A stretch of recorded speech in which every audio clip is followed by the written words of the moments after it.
శ్రీరాముడిపై తాను చేసిన వ్యాఖ్యలపై బీజేపీ నేతలు తప్పుడు ప్రచారం చేస్తున్నారని ఫైర్ అయ్యారు మంత్రి సురేఖ. హిందువుల మనోభావాలు దెబ్బతీశారని ప్రచారం చేయటం కరెక్ట్ కాదన్నారు. బీజేపీ నేతలు ఫేక్ ప్రచారం చేస్తే ఊరుకునేది లేదని హెచ్చరించారు. బీజేపీ నేతలకు చిత్తశుద్ధి ఉంటే భద్రాచలం రాములవారి ఆలయానికి 200 కోట్ల నిధులు తీసుకురావాలని సవాల్ చేశారు మంత్రి సురేఖ. తాము హిందువులమేనని శ్రీరాముడిని పూజిస్తామని చెప్పారు.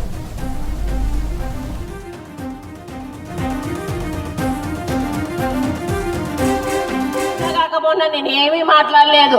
జై శ్రీరామ్ అంటే పైసలు పడతాయా అని అంటే దాన్ని పెద్దగా నేను మాట్లాడిందంతా కూడా ప్లే చేయకుండా ఒక 2 వర్డ్స్ ప్లే చేసేసి మిగతాదంతా కూడా నేను రాముణ్ణి తిట్టాను అనేటువంటి మాట వాళ్ళు ప్రచారం చేస్తూ ఉన్నారు.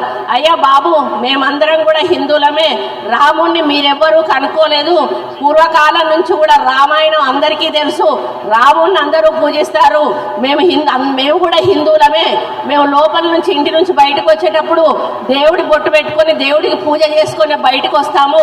మరి హిందువులం అని బోర్డు తల మీద రాసుకోరు ఎవరు కూడా. మరి మీరేమైనా బోర్డులు మెడకేసుకొని తిరుగుతున్నారో నాకైతే తెలియదు, కానీ మేము కూడా హిందువులమే. మా దగ్గర భద్రాచలం ఉన్నది. భద్రాచలానికి మా ముఖ్యమంత్రి గారు 380 కోట్ల రూపాయలు అభివృద్ధి కోసం ఇచ్చారు. ప్రతి సంవత్సరం అంగరంగ వైభవంగా మేము భద్రాచలం కళ్యాణం చేస్తా ఉన్నాము.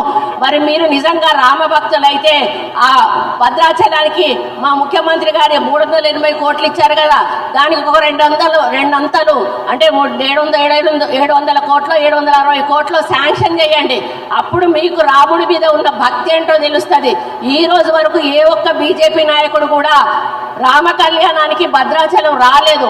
ఆ విషయాన్ని కూడా ఒకసారి గుర్తుపెట్టుకోవాలి. కాబట్టి మీరు ఏదో విమర్శలు చేసి మేము రాముణ్ణి తిడుతున్నాము, మరి హిందువుల మనోభావాలు దెబ్బతీస్తున్నారు అనేటువంటి మాట మాట్లాడడం చాలా తప్పు.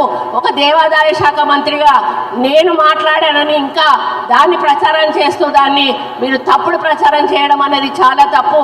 నేను అన్న మాట వేరు, మీరు ప్రచారం